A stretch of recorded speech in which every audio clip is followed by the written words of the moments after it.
Mi esposo firmó el divorcio riendo, pero lo que el juez destapó cambió todo. Nunca imaginé que el sonido de una firma podría cambiar mi vida para siempre. Ahí estaba yo, viendo cómo Roberto garabateaba su nombre en los papeles del divorcio con una sonrisa que jamás le había visto. Se reía como si estuviera firmando algo divertido, no el final de 12 años de matrimonio. «Todo está en orden, señor juez», decía con esa alegría extraña que me helaba la sangre. Yo temblaba, él celebraba. Pensé que conocía a mi esposo, pero esa risa me decía lo contrario. Lo que descubrí después me destrozó, pero también me salvó. Porque a veces, cuando creemos que perdemos todo, en realidad estamos ganando la verdad. Y la verdad, aunque duela, siempre nos hace más fuertes. Si quieres saber cómo una firma alegre puede esconder los secretos más oscuros, dale like a este video, suscríbete para más historias reales como esta, y déjame en los comentarios si alguna vez has sentido que no conocías realmente a alguien cercano.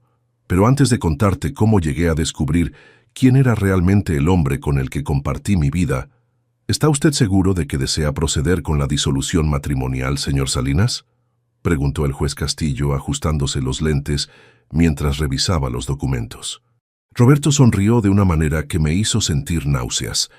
Era lunes por la mañana, 15 de marzo, y estábamos en el juzgado familiar de Guadalajara. Llevaba 3 semanas durmiendo en casa de mi hermana, pero ver a Roberto tan feliz me dolía más que todas las noches de insomnio juntas. «Completamente seguro, señor juez», respondió Roberto casi con entusiasmo. «Mi esposa y yo hemos decidido que es lo mejor para ambos». Lo miré fijamente. ¿Mi esposa?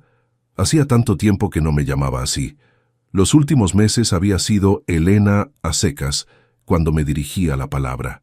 Carmen Ruiz, mi abogada, me tocó suavemente el brazo.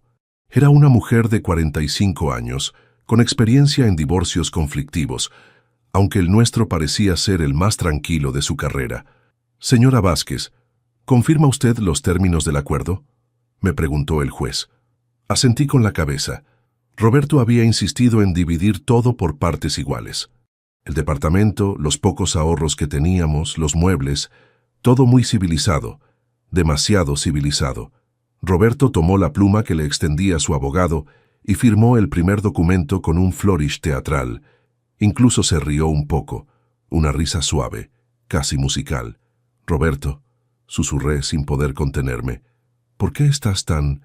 «¿Tan qué?», me preguntó volteando hacia mí con esa sonrisa que no reconocía. «Tan contento». Terminé sintiendo las mejillas arder de vergüenza. Porque ya era hora, Elena. Los dos lo sabíamos. El juez Castillo levantó la vista de los papeles y frunció el ceño. Su mirada se detuvo en Roberto, luego en mí, y regresó a los documentos. «Discúlpenme un momento», dijo y comenzó a hojear las páginas más despacio. «Señor Salinas, veo aquí que usted reporta trabajar en Seguros Metropolitanos desde hace 8 años. Así es, señor juez. Y su ingreso mensual es de 22,000 pesos. Correcto». Carmen me miró con curiosidad. Yo conocía esas cifras de memoria. Roberto había sido muy claro sobre nuestras finanzas cuando decidimos divorciarnos. Nada de pleitos, nada de abogados caros. Solo firmar y seguir adelante. El juez siguió revisando. Roberto tamborileaba los dedos sobre la mesa, pero mantenía esa sonrisa extraña. «Señora Vázquez, ¿usted confirma estos datos sobre los ingresos de su esposo?» «Sí, señor juez. Roberto trabaja en seguros desde que nos casamos. Es un hombre muy responsable». Roberto me dirigió una mirada que no supe interpretar. ¿Agradecimiento? ¿Diversión? ¿Lástima? Muy bien», continuó el juez. «Procederemos con la firma de los documentos de división patrimonial». Roberto prácticamente saltó de su asiento para tomar la pluma. Firmó cada papel con la misma alegría desconcertante. Cuando llegó al último documento, el de la disolución final, hizo una pausa dramática. «¿Algún problema?», preguntó Carmen. «No, para nada», respondió Roberto. Solo quería saborear el momento. Y firmó, con una rúbrica exagerada y esa risa que me estaba volviendo loca. El juez Castillo guardó silencio por un momento largo, demasiado largo. Volvió a revisar los papeles, esta vez con más atención. «Disculpen», dijo finalmente. Hay algo que me llama la atención en estos documentos financieros. Señor Salinas, ¿puede confirmar nuevamente su lugar de trabajo? Roberto dejó de sonreír por primera vez en toda la mañana, solo por un segundo, pero yo lo noté. Seguros Metropolitanos, señor juez, como aparece en los documentos. Sí, veo que aparece, pero tendré que solicitar una verificación adicional antes de finalizar el proceso. ¿Verificación adicional?, preguntó el abogado de Roberto. ¿Es necesario? Me temo que sí. Hay algunas inconsistencias menores que debo revisar. Programaremos una audiencia de seguimiento para la próxima semana. Roberto recuperó su sonrisa, pero ahora me parecía forzada. Por supuesto, señor juez, lo que usted considere necesario. Salimos del juzgado en silencio. Roberto se despidió de mí con un beso en la mejilla, como si fuéramos viejos amigos. ¿Qué fue todo eso?, le pregunté a Carmen mientras caminábamos hacia el estacionamiento. No lo sé, Elena, pero algo no está bien. Los jueces no detienen procesos de divorcio por inconsistencias menores. Esa noche en casa de mi hermana Sofía no pude dormir. Seguía viendo esa sonrisa de Roberto, escuchando esa risa que no conocía. En 12 años de matrimonio, nunca lo había visto tan feliz, ni siquiera en nuestra boda. Llamé a mi mamá en Michoacán. ¿Cómo te fue, mija? Extraño, mamá. Roberto estaba muy contento, demasiado contento. A lo mejor solo quiere que todo salga bien, que no haya problemas. No, mamá, era diferente, como si estuviera celebrando algo. Ay, Elena, a veces los hombres reaccionan raro cuando se sienten culpables. Culpables. La palabra se me quedó grabada. Roberto nunca había admitido sentirse culpable por nada. Siempre decía que simplemente habíamos crecido en direcciones diferentes, que no había culpables en nuestro matrimonio. Pero esa risa me decía otra cosa. Capítulo 2. Mentiras cotidianas. Carmen me llamó el jueves por la mañana, mientras desayunaba en casa de mi hermana. Su voz sonaba tensa. Elena, necesito verte. Encontré algo sobre Roberto que no te va a gustar. Llegué a su oficina con el estómago revuelto. Carmen tenía varios papeles esparcidos sobre su escritorio y una expresión preocupada que no había visto antes. Llamé a Seguros Metropolitanos, dijo sin preámbulos. Roberto no trabaja ahí, Elena. De hecho, no ha trabajado ahí desde hace 2 años. Se me cayó la taza de café de las manos. El líquido caliente se derramó sobre mi falda, pero apenas lo sentí. ¿Cómo que no trabaja ahí?, balbuceé. Sale todos los días a las 7:30, llega a las 6. Los viernes va a las juntas de la oficina. ¿Has ido alguna vez a esas juntas? ¿Conoces a sus compañeros? La pregunta me golpeó como una bofetada. En 12 años de matrimonio, nunca había conocido a nadie de su trabajo. Roberto siempre decía que prefería mantener separada la vida personal de la profesional. Nunca me invitó, admití. Decía que eran cosas muy aburridas. Carmen me pasó un pañuelo para limpiarme la falda. Elena, hay más. Según los registros del Seguro Social, Roberto ha estado recibiendo beneficios de desempleo durante los últimos 2 años. Eso es imposible. Tenemos dinero en la cuenta, pagamos la renta, salimos a cenar. ¿Has visto los estados de cuenta bancarios recientemente? La verdad era que no. Roberto siempre se encargaba de las finanzas. Decía que yo ya tenía suficiente trabajo con mis alumnos de tercero como para preocuparme por los números. ¿Dónde crees que iba todos los días?, me preguntó Carmen suavemente. No tenía respuesta. De repente, 12 años de matrimonio se sentían como 12 años de vivir con un extraño. Esa tarde confronté a Roberto por teléfono. Su voz sonaba relajada, casi divertida. Roberto, ¿puedes explicarme por qué Seguros Metropolitanos dice que no trabajas ahí? Ay, Elena, ¿para qué te complicas la vida con esos detalles? Ya nos vamos a divorciar. ¿Detalles? Me mentiste durante 2 años. ¿Y qué importa ahora? Todo va a salir bien, ya verás. ¿Cómo que qué importa? ¿Dónde ibas todos los días? ¿De dónde sacabas el dinero? Elena, mi amor, ya no tienes que preocuparte por eso. Pronto serás libre. Mi amor, hacía meses que no me decía así. Y la manera en que lo dijo, con esa condescendencia nueva, me enfureció. Deja de hablarme como si fuera una niña. ¿Dónde trabajas realmente? Bueno, pues ya no trabajo en ningún lado, pero eso va a cambiar pronto. Colgó, simplemente colgó. Los siguientes días fueron una pesadilla. Volví a la escuela el lunes, pero no podía concentrarme en mis alumnos. Los niños notaron mi distracción. «Maestra Elena, ¿está triste?», me preguntó Lupita, una de mis alumnas más perceptivas. «Solo un poco cansada, mi amor. Mi mamá dice que cuando los papás se enojan, es mejor hablar con la verdad». La verdad. Una niña de 8 años sabía algo que yo había olvidado en 12 años de matrimonio. Después de clases, comencé a dar tutorías para ganar dinero extra. La familia García me pagaba 500 pesos por semana para ayudar a su hija Marisol con las matemáticas. No era mucho, pero necesitaba cada peso. El miércoles, durante una sesión de tutoría, la señora García me ofreció café. «¿Sabe qué, maestra Elena? Usted me recuerda a mi hermana. También es muy trabajadora». «¿Su hermana también es maestra?». «No, pero tiene que trabajar doble porque su esposo la dejó con muchas deudas. Problemas con seguros, según me contó». Se me erizó la piel. «¿Seguros? ¿Qué tipo de problemas?», pregunté tratando de sonar casual. Pues resulta que el seguro de gastos médicos que habían estado pagando durante 3 años no existía. Cuando operaron a mi cuñado del corazón, descubrieron que no tenían cobertura. Imagínese el susto. ¿Cómo es posible eso? Un tal Roberto les vendió una póliza que nunca existió. Se quedó con el dinero. Ahora mi hermana debe 150,000 pesos al hospital. El mundo se me vino encima. Roberto. Seguros. Dinero que no existía. ¿Recuerda el apellido de ese Roberto?, pregunté con la voz temblorosa. Salinas, creo. Sí, Roberto Salinas. Un hombre muy amable, según mi hermana. Muy convincente. Corrí al baño y vomité. Cuando regresé, la señora García me miró preocupada.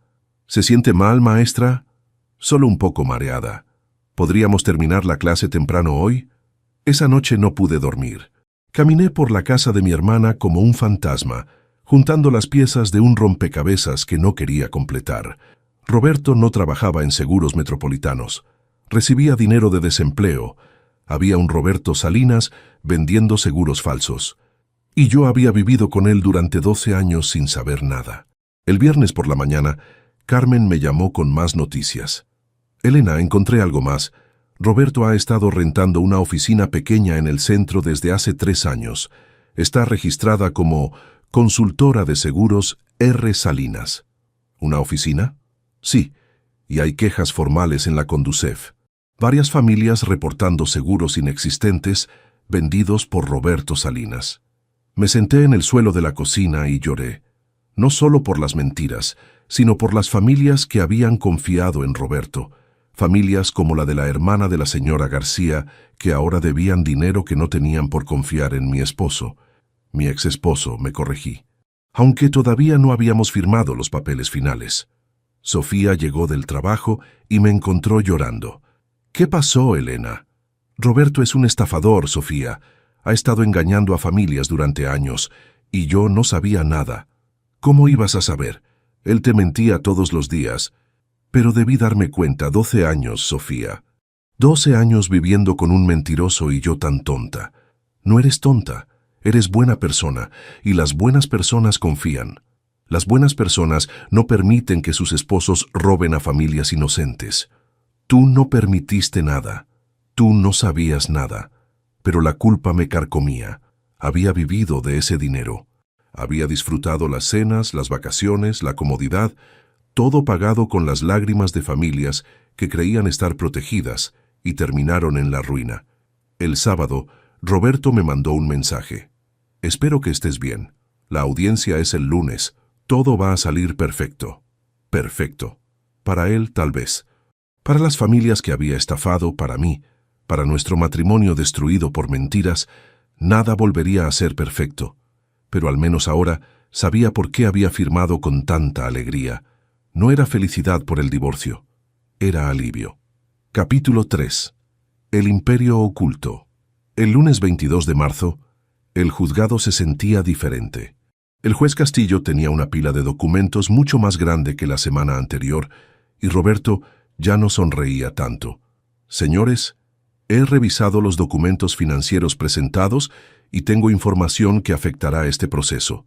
comenzó el juez. Señor Salinas, ¿puede explicarme qué es consultora de seguros R. Salinas? Vi cómo Roberto se tensaba.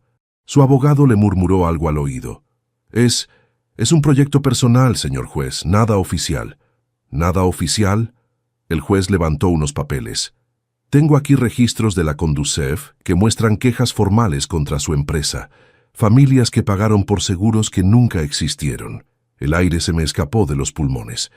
Escuchar la verdad en voz alta, en un juzgado, me hizo sentir como si me estuvieran desnudando en público. Señor juez, esos son malentendidos, dijo Roberto, pero su voz sonaba forzada. Problemas administrativos. ¿Problemas administrativos? El juez abrió una carpeta. Señor Salinas, usted ha estado cobrando beneficios de desempleo mientras operaba un negocio no registrado. Eso constituye fraude al sistema de seguridad social. Carmen me apretó la mano bajo la mesa. Roberto se veía pálido por primera vez desde que lo conocía. Además, continuó el juez, tengo reportes de la Secretaría de Hacienda. Usted debe 200,000 pesos en impuestos no pagados por ingresos no declarados. ¿200,000 pesos? Susurré sin darme cuenta. El juez me miró con compasión. Señora Vázquez, hay algo más que debe saber. Los documentos de divorcio que su esposo estaba tan ansioso por firmar incluían cláusulas que la harían responsable de todas las deudas matrimoniales contraídas antes de la separación. ¿Qué significa eso?, pregunté, aunque ya me imaginaba la respuesta. Significa que si hubiéramos completado el proceso la semana pasada, usted habría quedado legalmente obligada a pagar la mitad de las deudas fiscales de su esposo, 100,000 pesos. El mundo se me vino encima. Roberto no estaba feliz por divorciarse de mí. Estaba feliz por escapar de sus problemas y dejármelos a mí. ¿Es cierto eso, Roberto?, le pregunté volteando a verlo. Por primera vez en años, Roberto me miró directamente a los ojos, y por primera vez vi algo parecido a la culpa en su rostro. Elena, las cosas se complicaron. Necesitaba protegerte. ¿Protegerme? ¿Dejándome tus deudas? No era mi intención. ¡Mentiroso!, exploté. Has estado planeando esto desde el principio. El juez golpeó su martillo. Orden en la sala. Señor Salinas, debo informarle que he enviado este caso a la Fiscalía para investigación criminal. Hay suficiente evidencia para proceder con cargos por fraude. Roberto se desplomó en su silla. Su abogado parecía querer estar en cualquier otro lugar. ¿Qué va a pasar ahora?, preguntó Carmen. El proceso de divorcio queda suspendido hasta que se resuelva la situación criminal. Señora Vázquez, usted no tendrá responsabilidad por las deudas de su esposo, pero tampoco podrá acceder a los bienes matrimoniales hasta que se complete la investigación. Salí del juzgado temblando. Carmen me acompañó hasta su coche. Elena, hay algo que debo decirte. Hablé con más víctimas de Roberto. No son solo 3 o 4 familias, son más de 20. ¿20 familias? Sí. ¿Y el dinero que robó? Estamos hablando de más de 1,000,000 de pesos. ¿1 millón? Me senté en la banqueta sin fuerzas para seguir caminando. Carmen, yo viví de ese dinero. Cené en restaurantes pagados con ese dinero. Usé ropa comprada con ese dinero. Tú no sabías nada, pero debí saberlo. 12 años, Carmen. 12 años desayunando con él, durmiendo con él, planeando el futuro con él. ¿Cómo es posible que no me diera cuenta? Porque Roberto es un mentiroso muy hábil. Y porque tú confiabas en él. Esa noche en casa de mi hermana no pude comer. Sofía intentó consolarse, pero yo estaba sumida en mis pensamientos. ¿Cuántas señales había ignorado? ¿Cuántas veces Roberto había llegado tarde y yo había aceptado sus excusas sin preguntar? ¿Cuántas llamadas había contestado en privado diciendo que eran cosas del trabajo? Recordé la vez que encontré un teléfono celular extra en su cajón. Es para emergencias, me había dicho. Y yo le creí. Recordé las ocasiones en que llegaba con dinero extra. Me dieron un bono, decía. Y yo le creí. Recordé todas las veces que me había dicho que no me preocupara por el dinero, que él se encargaba de todo, y yo le creí. Había sido la esposa perfecta para un estafador, confiada, ocupada con mi trabajo, sin preguntas incómodas, una fachada perfecta de respetabilidad. El martes por la mañana, antes de ir a la escuela, Llamé a mi mamá. Mamá, Roberto no es quien yo creía que era. ¿Qué pasó, mija? Es un ladrón. Ha estado robando a familias durante años. Y yo no sabía nada. Ay, Elena, no sé si estoy más enojada con él o conmigo misma. ¿Contigo misma? Tú no hiciste nada malo. Viví de ese dinero, mamá. Disfruté cosas pagadas con el sufrimiento de otras personas. Sin saberlo, Elena, sin saberlo. Pero ahora sí lo sé. Y no puedo devolver el tiempo, no puedo devolver el dinero. Esas familias siguen sufriendo por culpa de mi esposo, ex esposo. Ni siquiera eso. Técnicamente seguimos casados hasta que se resuelva todo esto. El miércoles, Carmen me llamó para contarme que habían arrestado a Roberto. Lo encontraron en su oficina secreta, quemando documentos. ¿Puedo verlo?, le pregunté. ¿Estás segura de que quieres hacer eso? Necesito hacerlo, necesito entender. El jueves fui a la cárcel. Roberto se veía más pequeño sin su traje de siempre, más viejo, más real. Elena, gracias por venir. No vine a consolarte, vine a entender. ¿Entender qué?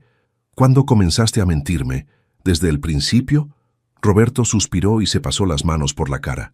No, Elena. Al principio todo era real. Los primeros años trabajé normalmente en seguros metropolitanos, pero después las cosas se complicaron. ¿Qué cosas? Tenía deudas, apostaba un poco, nada serio, pero se fue acumulando. ¿Apostabas? ¿Caballos, fútbol, cartas? Pensé que podía controlarlo. Y cuando perdiste el trabajo, me echaron porque descubrieron que había tomado dinero de la caja chica, pero no podía decírtelo. Tú estabas tan orgullosa de que fuera responsable. Entonces creaste tu propia empresa. Al principio solo iba a ser temporal. Iba a vender seguros reales, pero necesitaba dinero rápido. Así que comencé a cobrar las primas sin comprar las pólizas. ¿Y el dinero? Lo apostaba. Pensé que si ganaba lo suficiente podría arreglar todo, comprar los seguros reales, pagar las deudas. Pero seguiste perdiendo. Sí, y mientras más perdía, más familias necesitaban sus seguros. Así que seguí posponiendo, mintiendo, robando. Lo miré fijamente, buscando algún rastro del hombre que creía conocer. ¿Alguna vez pensaste en las familias que estabas lastimando? Trataba de no pensar en ellas. ¿Y en mí? ¿Pensaste en mí? Roberto me miró con los ojos llenos de lágrimas. Elena, yo te quería. Te quiero.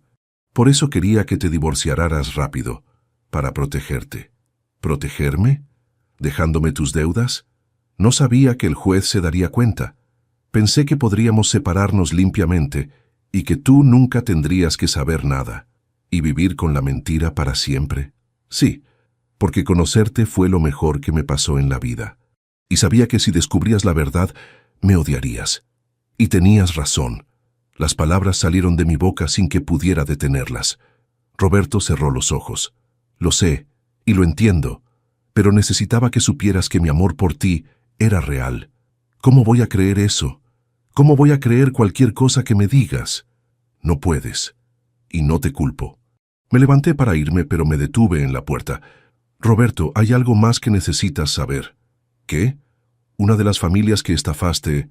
La conozco. Doy clases particulares a su hija. Veo todos los días lo que tu amor le hizo a esa familia. Roberto se puso pálido. Elena, yo... No, ya no más palabras. Ya no más mentiras. Salí de la cárcel sabiendo que esa sería la última vez que vería a Roberto como mi esposo. La próxima vez que nos encontráramos sería en un juzgado, y él estaría vestido de naranja. Capítulo 4. Víctimas cercanas. El lunes 29 de marzo, llegué a casa de los García para la clase de Marisol con el corazón pesado. No había dormido en toda la noche, pensando en cómo enfrentar a la señora García, ahora que sabía la verdad. Maestra Elena, se ve cansada, me dijo la señora García, mientras me servía un café. ¿Está bien? Solo un poco preocupada por unas cosas personales. Mentí odiándome por hacerlo. Ay, ya sé lo que es eso. Nosotros también hemos tenido problemas últimamente. De hecho, quería preguntarle algo. Se me erizó la piel. Había descubierto algo sobre Roberto. ¿Qué necesita? Pues resulta que mi esposo tuvo que volver al hospital para unos estudios del corazón. Y como usted sabe, Estamos pagando la operación de hace 3 meses porque ese maldito Roberto Salinas nos estafó. El nombre sonó como una cachetada. Marisol levantó la vista de su libro de matemáticas. ¿Por qué dice palabrotas, mamá? Perdón, mi amor. Es que ese señor nos hizo mucho daño. ¿Qué tipo de daño?, pregunté, aunque ya sabía la respuesta. Nos vendió un seguro de gastos médicos que no existía. Pagamos fielmente durante 3 años, 3,000 pesos cada mes. Cuando operaron a mi esposo, descubrimos que no teníamos nada. Ahora debemos 150,000 pesos al hospital. Hice cuentas rápidamente. 3,000 pesos mensuales durante 3 años. 108,000 pesos que Roberto se había robado solo de esta familia. ¿Cómo los conoció?, pregunté sintiendo náuseas. Llegó a la casa hace 3 años. Muy bien vestido, muy educado. Parecía de confianza. Hasta nos mostró una oficina en el centro. La oficina que Carmen había descubierto. El lugar donde Roberto iba todos los días, mientras yo creía que trabajaba en Seguros Metropolitanos. ¿Y nunca sospecharon nada? ¿Por qué íbamos a sospechar? Nos daba recibos cada mes, nos mandaba estados de cuenta. Todo se veía muy profesional. Marisol terminó su ejercicio y me lo mostró. Era un problema de división, 3,000 entre 12. 250 pesos mensuales que Roberto se robaba solo de esta familia para mantener nuestro nivel de vida. ¿Está bien, maestra?, me preguntó Marisol. Se ve muy pálida. Sí, mi amor, solo necesito un poco de agua. La señora García me trajo un vaso con agua y se sentó a mi lado. Maestra Elena, ¿puedo preguntarle algo personal? Claro. Usted está divorciándose, ¿verdad? ¿Cómo supo? Porque reconozco las señales. Yo pasé por lo mismo hace 15 años. Mi primer esposo también me mintió, aunque no tanto como este Roberto maldito. ¿Qué hizo cuando descubrió las mentiras? Lloré mucho, me enojé mucho, pero después entendí que no era mi culpa, que las mentiras de él no me convertían en mala persona. ¿Y si usted hubiera vivido de dinero robado sin saberlo? ¿Robado? ¿Por qué dice eso? Me di cuenta de lo que había dicho. Era demasiado tarde para retractarme. Solo me imagino lo que se siente cuando descubres que tu esposo no es quien creías. Ay, maestra, espero que su esposo no sea tan malo como este Roberto. Ese hombre no solo nos robó el dinero, nos robó la tranquilidad. Ahora cada vez que suena el teléfono, pensamos que es el hospital pidiendo dinero. ¿Han pensado en denunciarlo? Ya lo hicimos, pero el abogado dice que será difícil recuperar el dinero. Y nosotros no tenemos para pagar un juicio largo. Terminé la clase con Marisol y me despedí rápidamente. En el camino a casa de mi hermana, tuve que parar el coche porque no podía ver a través de las lágrimas. 150,000 pesos. Una familia trabajadora que había confiado en Roberto. Y yo había vivido de ese dinero. Había comprado ropa con ese dinero. Había pagado la comida con ese dinero. Esa noche Sofía me encontró llorando en la cocina. Elena, ¿qué pasó? Los García, Sofía. Los García son víctimas de Roberto. ¿Qué García? La familia donde doy clases. Roberto les robó 108,000 pesos. Ahora deben 150,000 al hospital porque no tenían seguro cuando operaron al señor García. ¡Ay, no! Y yo sigo dándoles clases. Cada semana voy a su casa y cobro 500 pesos que probablemente necesitan para pagar el hospital. Elena, tú no sabías nada, pero ahora sí lo sé, y no puedo seguir tomando su dinero. ¿Vas a dejar de dar clases? No, voy a seguir dándolas, pero gratis, y voy a tratar de ayudarlos de alguna manera. ¿Con qué dinero? Apenas tienes para mantenerte. No lo sé, pero tengo que hacer algo. El martes recibí una llamada de Carmen. Elena, tengo noticias sobre Roberto. Lo van a trasladar al reclusorio metropolitano mañana. Va a estar ahí hasta el juicio. ¿Cuándo será el juicio? En unos 3 meses. Pero hay algo más. Encontraron más víctimas. Ya van 43 familias. ¿43? Sí. Y el monto total robado es de 2,400,000 pesos. Dios mío. Elena, hay algo que necesitas saber. Algunas de estas familias están muy enojadas. Saben que eras la esposa de Roberto. Algunas piensan que tú sabías algo. ¿Qué? ¿Cómo pueden pensar eso? Porque viviste de ese dinero durante años. Porque nunca trabajaste mientras Roberto mantenía la casa. porque parecías tener una vida muy cómoda. Pero yo siempre trabajé, soy maestra. Lo sé, pero ellos ven las cosas diferente. Piensan que con el sueldo de una maestra no se puede vivir tan bien. ¿Qué tan enojadas están? Suficiente como para que debas tener cuidado, especialmente si sigues dando clases en el barrio. Esa noche no pude dormir. 43 familias, 2.400.000 pesos. Y yo en el medio de todo, como la esposa ignorante que había disfrutado de una vida pagada con lágrimas ajenas. El miércoles, durante la clase con Marisol, la señora García me dijo algo que me heló la sangre. Maestra Elena, ¿sabía que ya arrestaron a Roberto Salinas? ¿Así como se enteró? Salió en el periódico. Dicen que estafó a más de 40 familias. Imagínese, ¿qué más decía el periódico? Pues que vivía muy bien, que tenía una casa bonita, que su esposa no trabajaba, que viajaban mucho, todo pagado con nuestro dinero. ¿Su esposa no trabajaba? Eso dice el periódico. Dice que vivía como reina mientras nosotros pagábamos seguros falsos. Tal vez la esposa no sabía nada. ¿Cómo no iba a saber? Si yo fuera la esposa de alguien que me mantiene, preguntaría de dónde sale el dinero, especialmente si nunca veo que trabaje. A lo mejor él la engañó también. No, maestra. Las mujeres siempre sabemos, solo que a veces no queremos ver la verdad. Terminé la clase temblando. En el periódico había salido que la esposa de Roberto no trabajaba, que vivía como reina, que había disfrutado de una vida lujosa mientras las familias sufrían. Nada de eso era cierto, pero tampoco era completamente falso. Sí había vivido mejor de lo que mi salario de maestra permitía. Sí había disfrutado cenas caras y ropa bonita. Sí había confiado en Roberto sin hacer preguntas. Esa noche Sofía llegó a casa muy seria. Elena, tenemos que hablar. ¿Qué pasa? Alguien rayó mi coche. Escribieron esposa de ladrón en la puerta. ¿Qué? Y la señora de la tienda de la esquina me preguntó si era cierto que mi hermana era la esposa de Roberto Salinas. Sofía, Elena, creo que deberías irte de Guadalajara por un tiempo, hasta que las cosas se calmen. ¿Huir? No huir. Protegerte. Y protegerme a mí también. ¿A dónde voy a ir? A casa de mamá, a Michoacán. Ahí nadie te conoce. ¿Y mi trabajo?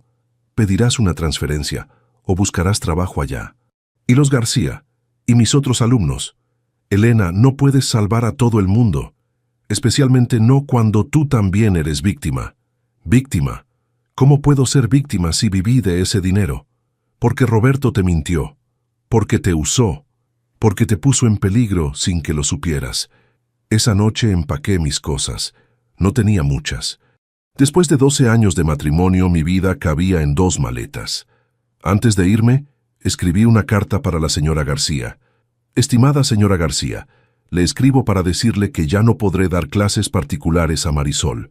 Por razones personales, tengo que ausentarme de la ciudad. Quiero que sepa que Marisol es una niña muy inteligente y que estoy segura de que le irá muy bien en la escuela. También quiero pedirle perdón por cualquier molestia que haya podido causarle. Espero que su familia encuentre pronto la tranquilidad que se merece. No firmé la carta. No podía escribir mi nombre sabiendo que era el mismo apellido del hombre que había destruido su vida. El jueves por la mañana tomé el autobús a Michoacán.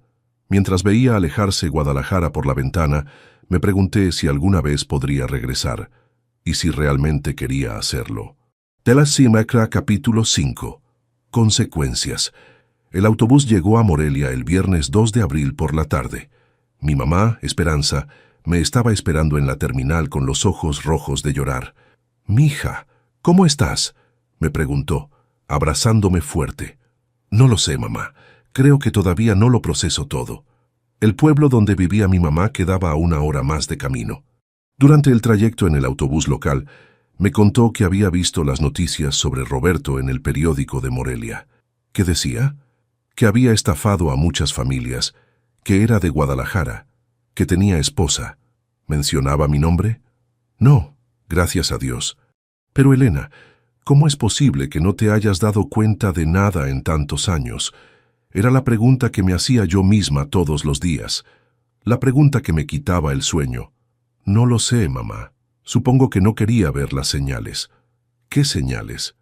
Que nunca conocía a sus compañeros de trabajo, que siempre manejaba él el dinero, que a veces llegaba muy tarde sin explicaciones convincentes. Ay, mija, pero esas cosas pasan en muchos matrimonios.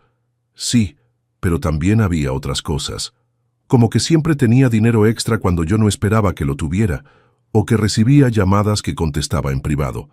¿Y nunca le preguntaste? Sí, pero él siempre tenía respuestas.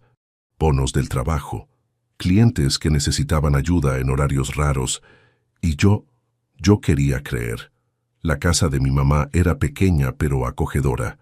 Tenía un cuarto extra donde había puesto una cama individual y un escritorio viejo. Aquí puedes quedarte el tiempo que necesites, me dijo. Pero Elena, tienes que buscar trabajo. No puedes quedarte escondida para siempre. Lo sé, mamá, pero necesito tiempo para pensar. ¿Pensar en qué? En todo. En cómo reconstruir mi vida. En cómo vivir con la culpa. ¿Cuál culpa? Tú no hiciste nada malo. Viví de dinero robado, mamá. Disfruté cosas que no eran mías. Hay familias que perdieron sus ahorros para que yo pudiera cenar en restaurantes caros. Sin saberlo, Elena. Pero ahora sí lo sé. Y no puedo cambiar el pasado. Los primeros días en Michoacán fueron difíciles. No conocía a nadie, no tenía trabajo, y cada mañana me despertaba recordando todo lo que había perdido. No solo a Roberto, sino la vida que creía tener. El martes Carmen me llamó con noticias. Elena, el juicio de Roberto será el 15 de julio, 3 meses más. ¿Qué va a pasar? Probablemente lo condenen. Hay demasiada evidencia en su contra. ¿Y el dinero? ¿Podrán recuperar algo para las familias? Muy poco. Roberto gastó casi todo.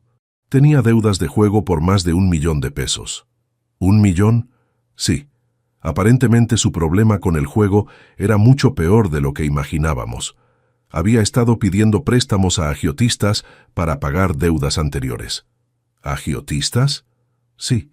Y algunos de ellos no son precisamente personas pacientes. ¿Qué quieres decir? Que Roberto no solo enfrentará cargos por fraude, también está en peligro físico.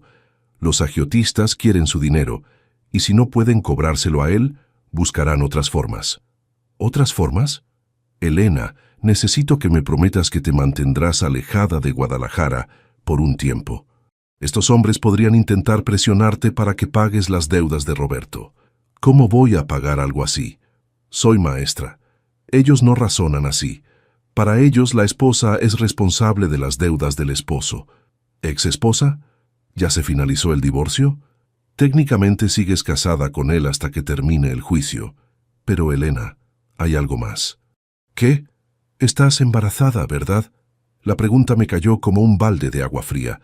Llevaba 3 semanas sin la regla, pero había estado tan distraída con todo lo de Roberto que no había prestado atención. ¿Cómo sabes? Porque tu hermana me lo dijo, está preocupada por ti. ¿Sofía sabe? Elena, ella fue quien me pidió que te llamara. Dice que has estado con náuseas y que tienes todos los síntomas. No puede ser, no ahora. ¿Cuándo fue la última vez que estuviste con Roberto?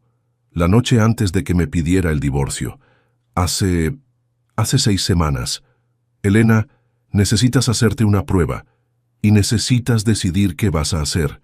Colgué el teléfono temblando. Embarazada. Del hijo de un criminal. Del hijo de un hombre que había destruido la vida de 43 familias. Mi mamá me encontró vomitando en el baño esa noche. Elena, ¿qué te pasa? Creo que estoy embarazada, mamá. ¿De Roberto? Sí. Ay, mija, no sé qué hacer. No sé si puedo criar al hijo de ese hombre. El bebé no tiene la culpa de lo que hizo su papá. Pero cada vez que lo vea me acordaré de Roberto, de las mentiras, de las familias que destruyó.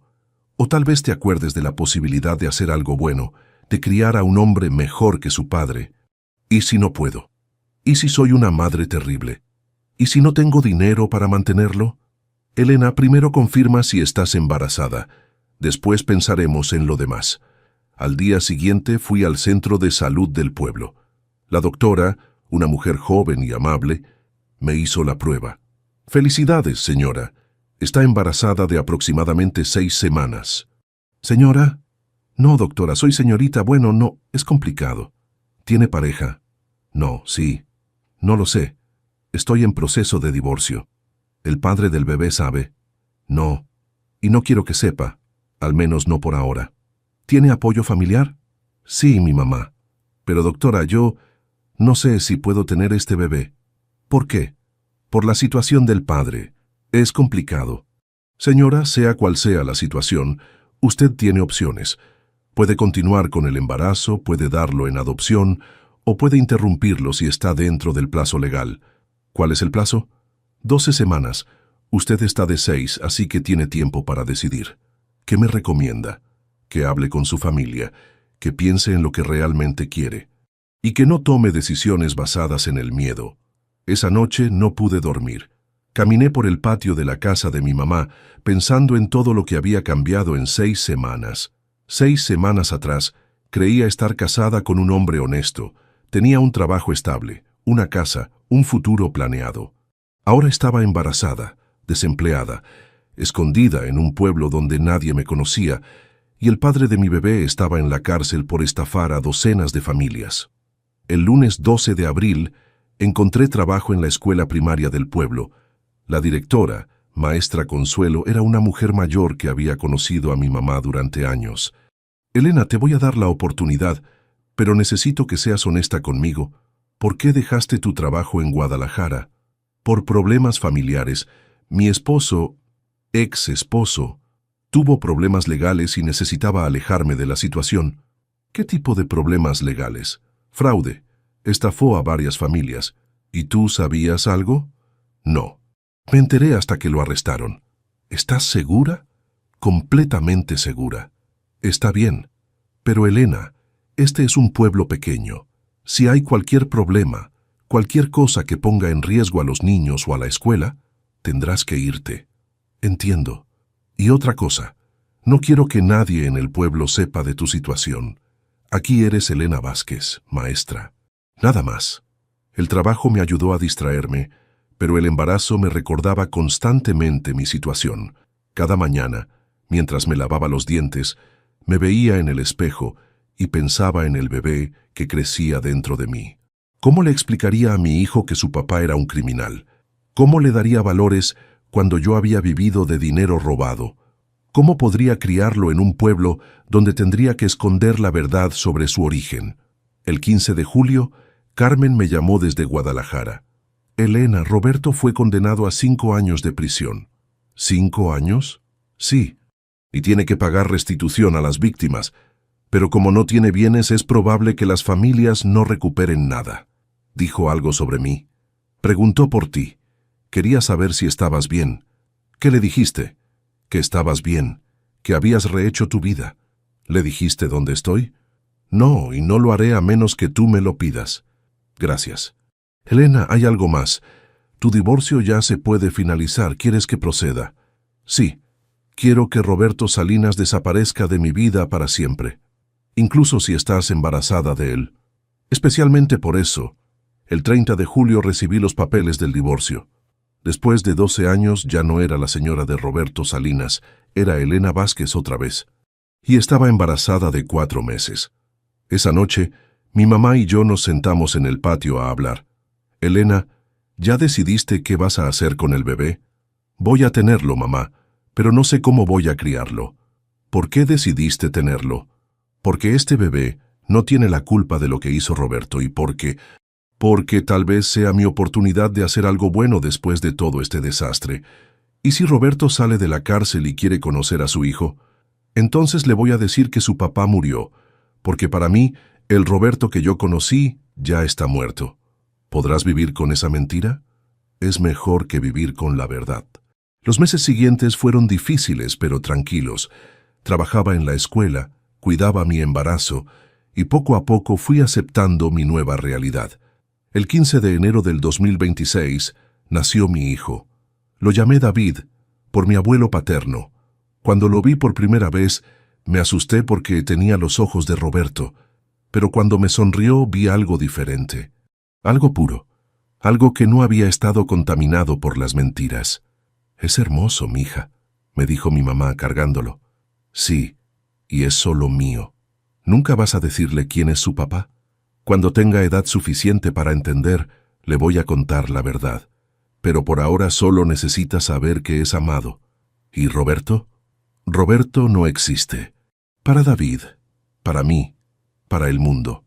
Roberto Salinas murió el día que firmó esos papeles con tanta alegría. David lloraba poco y dormía bien. Era un bebé tranquilo, como si supiera que su mamá necesitaba paz después de tanto caos. Pero por las noches, cuando lo alimentaba, me preguntaba si había hecho lo correcto, si huir había sido la solución o solo una forma de posponer el problema, y si algún día David querría conocer la verdad sobre su padre. Capítulo 6. Nueva vida, viejas heridas. David tenía 3 meses cuando recibí una carta que cambiaría todo otra vez. Era de Carmen y venía certificada. «Elena, necesitas leer esto», me dijo mi mamá, entregándome el sobre mientras David dormía en mis brazos. La carta era breve pero directa. «Elena, Roberto se suicidó en la cárcel hace una semana. Dejó una carta para ti. Llámame cuando puedas». Se me cayó el papel de las manos. Roberto estaba muerto, el padre de David estaba muerto. «¿Qué dice?», preguntó mi mamá viendo mi expresión. «Roberto murió». «¿Cómo?». «Se suicidó en la cárcel». Mi mamá se sentó pesadamente en la silla de al lado. «Ay, Elena, ¿cómo te sientes?». «No lo sé». Vacía, confundida, aliviada, culpable por sentirme aliviada. «¿Dejó algo para ti?». «Una carta. Pero no sé si quiero leerla». «¿Por qué no?». «Porque ya no más mentiras, mamá, ya no más palabras de Roberto». Pero la curiosidad pudo más que mi resistencia. Esa noche llamé a Carmen. «Elena, ¿estás bien?». «No lo sé. Cuéntame qué pasó». Roberto llevaba 2 meses muy deprimido. Los otros prisioneros lo habían golpeado varias veces porque odian a los estafadores. Y los agiotistas habían amenazado con lastimar a su familia si no pagaba. ¿Su familia? Tú, Elena, aunque ya estuvieran divorciados, seguían considerándote su familia. ¿Eso tuvo que ver con su suicidio? Según la carta que dejó, sí. Decía que mientras él estuviera vivo tú nunca estarías segura. ¿Qué más decía la carta? Que te amaba, que lamentaba haberte arruinado la vida, que esperaba que pudieras perdonarlo algún día. ¿Eso es todo? No. También decía que sabía que estabas embarazada. Se me heló la sangre. ¿Cómo podía saber eso? Tu hermana Sofía lo visitó en la cárcel hace 2 meses. Le contó sobre el bebé. ¿Sofía fue a verlo? ¿Por qué no me dijo nada? Porque sabía que te opondrías.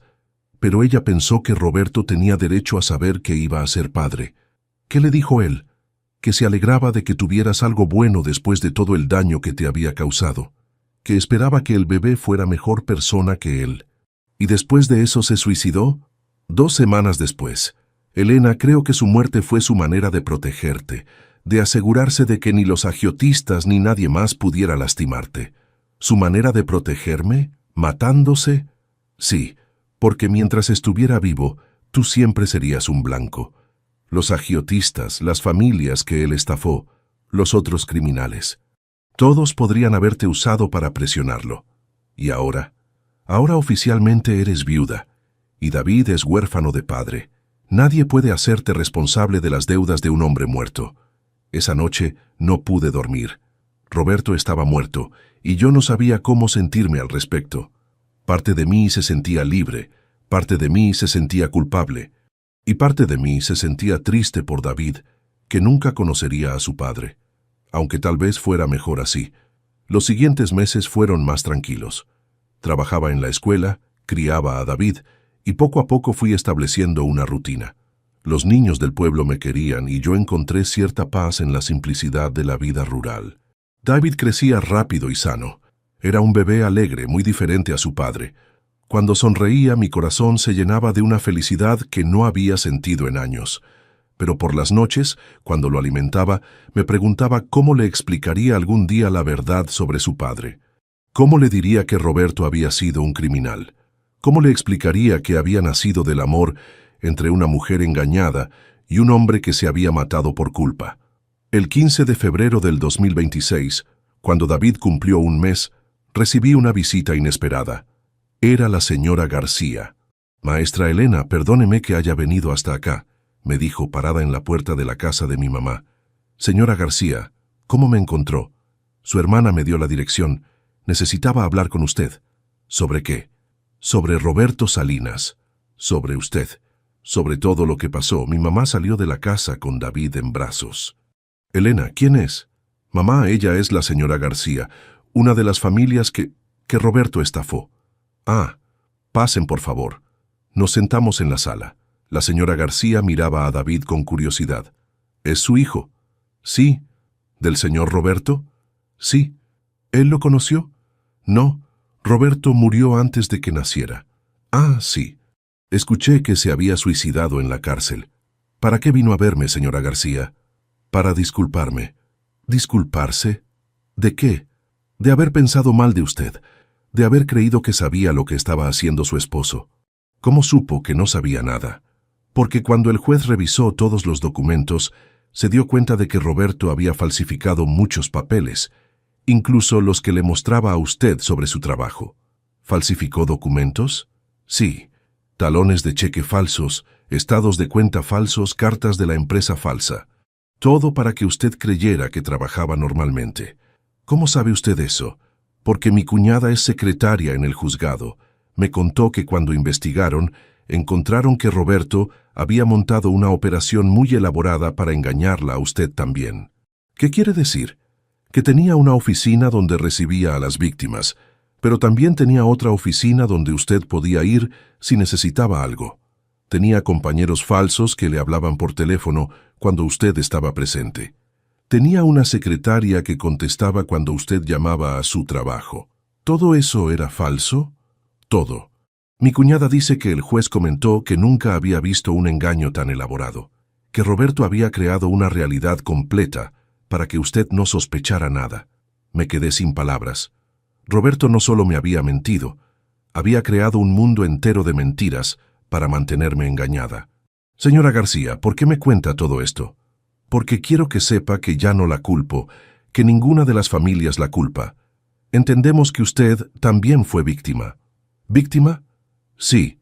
Usted perdió 12 años de su vida creyendo que estaba casada con un hombre que no existía. Eso es muy triste. ¿Y el dinero pudieron recuperar algo? Muy poco. Pero ya no importa tanto. Mi esposo se está recuperando bien y encontramos la manera de pagar el hospital poco a poco. ¿Cómo? Marisol, mi hija, consiguió una beca para una escuela privada. Ya no necesitamos las clases particulares, entonces ese dinero lo usamos para el hospital. Me alegro mucho. Maestra Elena, ¿puedo preguntarle algo? Claro. ¿Qué va a hacer ahora? Criar a mi hijo, trabajar, tratar de ser feliz. ¿Va a regresar a Guadalajara? No lo creo. Aquí tengo paz. ¿Y qué le va a decir a su hijo sobre su papá? La verdad, cuando tenga edad para entenderla. ¿No le da miedo que la juzgue? Sí, mucho, pero mentir no sirve de nada. Roberto me mintió durante 12 años y mire cómo terminó todo. ¿Lo odia? No, ya no. Creo que Roberto era un hombre enfermo, adicto al juego, incapaz de enfrentar la realidad.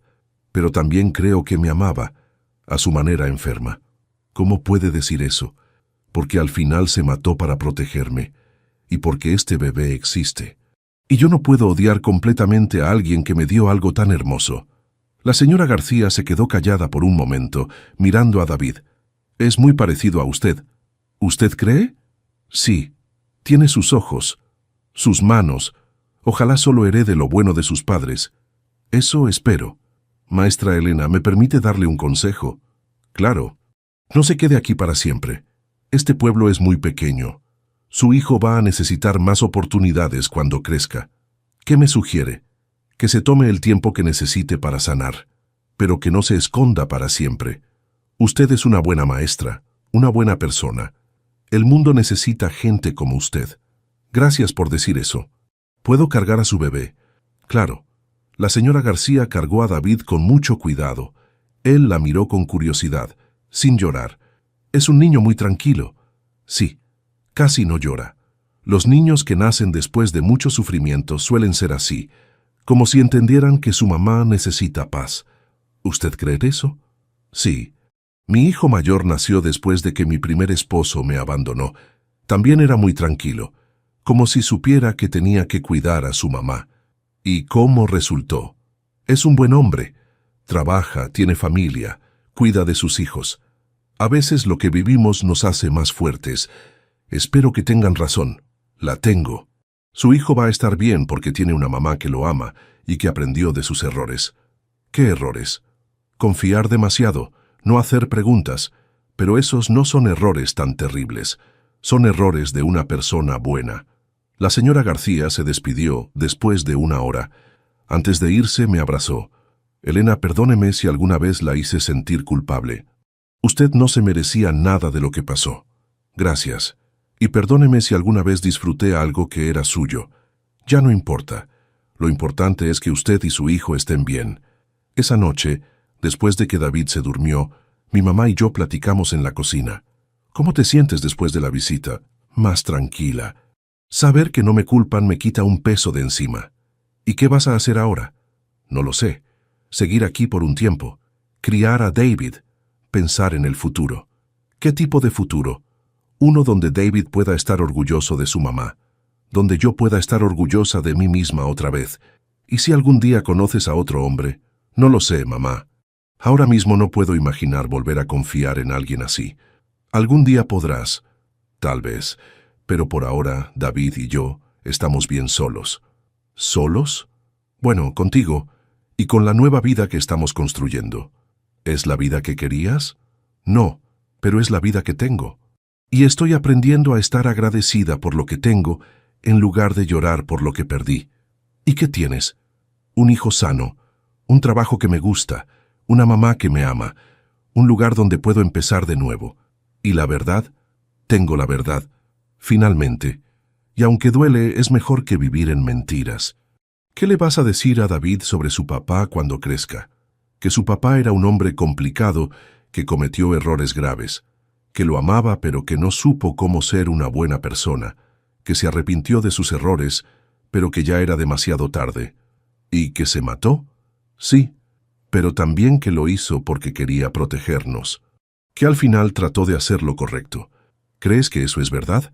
No lo sé, pero es la verdad más amable que puedo darle a mi hijo, y después de todo lo que hemos pasado, creo que nos merecemos un poco de amabilidad. Y epílogo, el peso de la verdad. 6 meses después de los eventos principales, David cumplió 8 meses el 15 de septiembre del 2026. Ya se sentaba solo y balbuceaba sonidos que mi mamá juraba que eran mamá y abuela, aunque yo sabía que solo eran experimentos con su voz. Esa mañana, mientras preparaba su desayuno, recibí una llamada de Carmen. Elena, ¿cómo están tú y David? Bien, tranquilos, ¿por qué llamas? Porque tengo noticias que tal vez te interesen. ¿Recuerdas a las familias que Roberto estafó? ¿Cómo voy a olvidarlas? Pues resulta que entre todas formaron una cooperativa. Están vendiendo productos caseros y ya lograron reunir dinero para pagar algunas de sus deudas médicas. ¿En serio? Sí. Y Elena, pusieron tu nombre en una placa que hicieron, como víctima que ayudó a descubrir la verdad. ¿Por qué harían eso? Porque se dieron cuenta de que si tú no hubieras existido, Roberto nunca habría tenido que mantener la fachada de hombre respetable. Sin esa fachada, su estafa habría sido más obvia y la habrían descubierto antes. Eso no tiene sentido. Para ellos sí, sienten que indirectamente los ayudaste. ¿Y qué quieren de mí? Nada. Solo querían que supieras que no guardan rencor. Después de colgar me quedé pensando en esas familias. 43 hogares que habían perdido dinero por confiar en Roberto, y ahora estaban encontrando maneras de salir adelante juntos. Tal vez había esperanza después de todo. Esa tarde, mientras David dormía su siesta, encontré una caja de cartas que mi mamá había guardado para mí. Eran cartas que Roberto me había escrito durante nuestro noviazgo, antes de casarnos. Las leí todas, buscando señales de lo que vendría después. Pero no encontré nada. Las cartas eran dulces, llenas de planes para el futuro, de promesas de amor eterno. El Roberto de esas cartas parecía genuino. ¿En qué momento se había convertido en el hombre que conocí después? ¿Cuándo había comenzado a mentir? ¿Había sido gradual o había habido un momento específico en que decidió cambiar? Nunca lo sabría. Lo que sí sabía era que no podía seguir viviendo en el pasado. David necesitaba una madre que mirara hacia adelante, no hacia atrás. Esa noche, después de acostar a David, me senté con mi mamá en el patio. Elena, ¿has pensado en lo que vas a hacer cuando David empiece a caminar? ¿Qué quieres decir?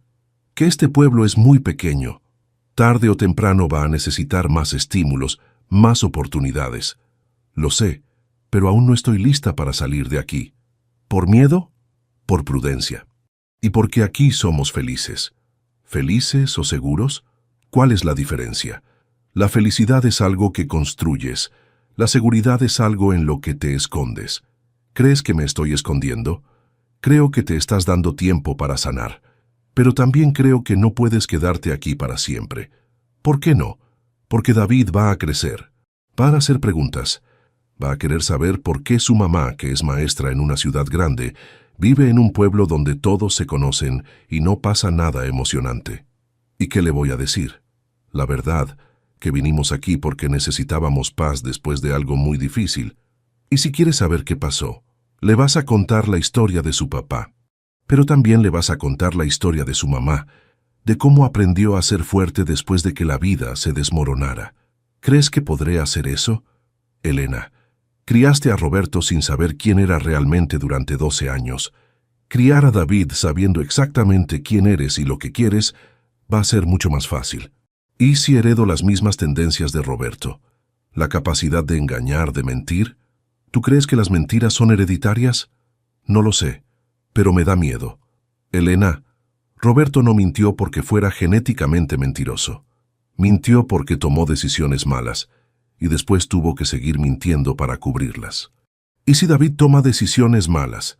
Entonces lo vas a ayudar a enfrentar las consecuencias, porque esa es la diferencia entre tú y Roberto. Roberto huía de las consecuencias. Tú las enfrentas. ¿Eso es lo que estoy haciendo aquí? ¿Enfrentar las consecuencias? Sí, las enfrentaste cuando te fuiste de Guadalajara para proteger a tu hijo. Las enfrentaste cuando decidiste tenerlo a pesar de todo. Las enfrentaste cuando viniste aquí a empezar de nuevo.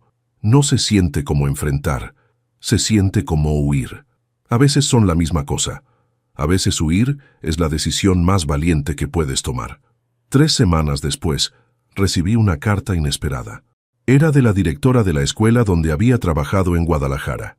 Estimada Elena, he sabido por Carmen Ruiz sobre tu situación. Quiero que sepas que tienes un lugar aquí cuando estés lista para regresar. Los niños preguntan por ti, y nosotros creemos que fuiste tan víctima de Roberto como cualquier otra persona. No tienes que cargar con su culpa para siempre. Con cariño, directora Martínez. La carta me hizo llorar, no de tristeza sino de alivio, saber que tenía opciones, que el mundo no me había cerrado todas las puertas, me daba esperanza. Pero aún no estaba lista para regresar. Un mes después, David pronunció su primera palabra clara, mamá. Lo dijo mientras yo le cambiaba el pañal, mirándome directamente a los ojos. Mamá, repitió sonriendo. Sí, mi amor, soy tu mamá, le dije cargándolo, y siempre voy a cuidarte. ¿Ya dijo mamá? Preguntó mi mamá, saliendo de la cocina. Sí, su primera palabra oficial. ¿Cómo te sientes? Como si fuera la primera vez en años que alguien me llama por mi nombre verdadero. ¿Mamá es tu nombre verdadero? Sí. Elena Vázquez era quien yo era antes. Elena Salinas era una mentira. Pero mamá es quien soy ahora. ¿Y te gusta ser mamá? Me encanta. Es lo único bueno que salió de todo este desastre. No es lo único bueno. ¿Qué más? Aprendiste quién eres realmente cuando todo se derrumbó. Muchas personas viven toda su vida sin saber eso. ¿Y quién soy realmente? Una mujer fuerte que puede sobrevivir a cualquier cosa. Una mujer que elige la verdad aunque duela. Una mujer que puede criar a su hijo sola y hacerlo bien. ¿Cómo sabes que lo voy a hacer bien? Porque ya lo estás haciendo bien. Esa noche, después de acostar a David, me quedé un rato viendo cómo dormía. Sus pequeñas manos estaban relajadas. Su respiración era pausada y tranquila. No tenía idea de la historia complicada de sus padres. Para él, el mundo era simple. Tenía una mamá que lo amaba, una abuela que lo consentía y una casa donde estaba seguro. Algún día eso cambiaría. Algún día tendría preguntas difíciles y yo tendría que dar respuestas dolorosas, pero por ahora era suficiente con que fuera feliz. Me senté en la mecedora al lado de su cuna y pensé en Roberto. Ya no sentía ira hacia él, ya no sentía amor tampoco. Lo que sentía era una especie de pena distante, como la que sientes por alguien que conociste hace mucho tiempo y que tomó caminos equivocados. Roberto había sido un hombre débil que se convirtió en criminal por cobardía, pero también había sido un hombre que me amó, a su manera enferma e incompleta. Y de ese amor había nacido David. No podía odiar completamente algo que había producido tanta belleza, pero tampoco podía perdonar completamente algo que había causado tanto daño. Lo que podía hacer era seguir adelante, criar a David con valores que Roberto nunca tuvo. Enseñarle la diferencia entre lo correcto y lo fácil. Mostrarle que las decisiones difíciles a veces son las mejores decisiones. Y tal vez, si tenía suerte, lograr que David fuera todo lo que Roberto pudo haber sido, pero nunca fue: un hombre honesto. 6 meses después de haber llegado a Michoacán, sabía que todavía no estaba lista para regresar a Guadalajara. Tal vez nunca lo estaría. Tal vez construiría una vida nueva aquí, en este pueblo donde nadie conocía mi historia y donde David podría crecer sin cargar con el peso del apellido de su padre. O tal vez algún día tendría el valor de regresar al mundo, de enfrentar las miradas y los rumores, de reconstruir mi vida donde todo había empezado. No lo sabía. Lo que sí sabía era que Roberto Salinas había muerto en esa cárcel hace meses, y que la alegría con la que había firmado esos papeles de divorcio no había sido crueldad. Había sido su último regalo para mí, la libertad de ser Elena Vázquez otra vez, y después de todo lo que había pasado, eso tenía que ser suficiente.